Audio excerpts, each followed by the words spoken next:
Bonjour Stéphane Corr.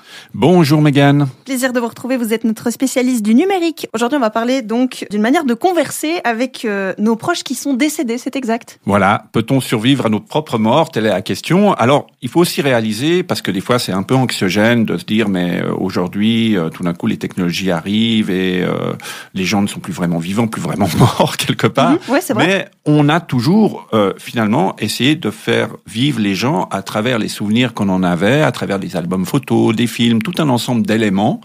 Et on est aussi dans une forme de continuité à ce niveau-là, avec bien sûr un renforcement de la qualité du souvenir ou quelque part de la capacité à retracer cet héritage culturel de vie de quelqu'un. Il existe donc des intelligences artificielles qui ont été créées pour pouvoir converser avec ces personnes décédées. Sous quelle forme ça se présente? On a une intelligence artificielle qui peut être créée de différentes manières. Soit on a un aspect conversationnel, c'est-à-dire qu'on a des messages qui s'échangent et on a des réponses qui sont données basées sur tout ce qu'on connaissait de la personne décédée. Okay. Soit éventuellement, on a directement accès à un avatar qui est en fait un clone de la personne décédée avec la reproduction de sa voix, on peut aller jusque-là, et le dialogue avec cette personne décédée comme si elle était vivante à travers, bien sûr, l'écran qui sera la seule séparation entre la personne et nous-mêmes. Ça fait un peu flipper, un clone, avatar, reproduction. Vous m'excusez, c'est des mots qui sont un peu flippants, hein? Oui, alors ça peut l'être. Après, on a tous une manière personnelle de faire le deuil. Essayons de voir le côté positif de ce type de démarche. On pourrait imaginer que, voilà, on parle aux enfants de grand-papa avec cet avatar qui s'exprime, mais il faut que ça soit contextualisé, il faut que ça soit expliqué, encadré, accompagné, et on aurait tout le vécu des grands-parents ou de ce grand-père avec, ce qu'il a vécu dans sa vie, ce qu'il a ressenti, et qui pourrait le dire directement à l'enfant de cette manière. Donc une transmission qui est intéressante.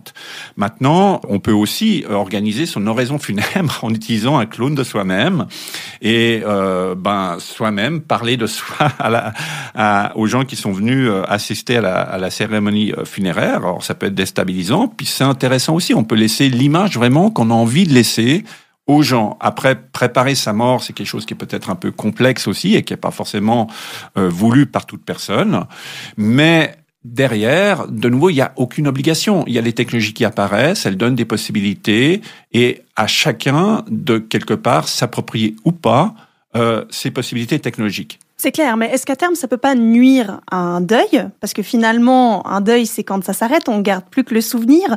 Là, on a toujours cette volonté de posséder. Alors, il est encore à nous, même mort. Oui, bien sûr que ça peut nuire au deuil, parce que pour certaines personnes, par exemple, on le voit avec les profils Facebook ou Instagram, qu'on peut transformer en compte de commémoration, mais avec ces profils déjà, pour certaines personnes, ça rend les choses plus compliquées.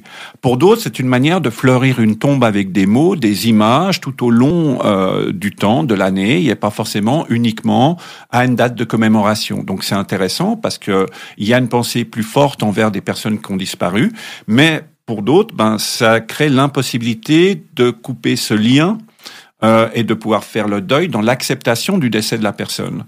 Donc, on voit, chacun doit trouver cet équilibre-là et on ne doit pas l'imposer et se dire que c'est aussi important de voir un petit peu qu'est-ce qu'on doit faire quand quelqu'un décède au niveau des plateformes sociales. Puis on va rassurer tout le monde aussi pour les personnes peut-être un peu plus inquiètes. On n'est encore qu'au début, c'est de loin pas une norme, hein.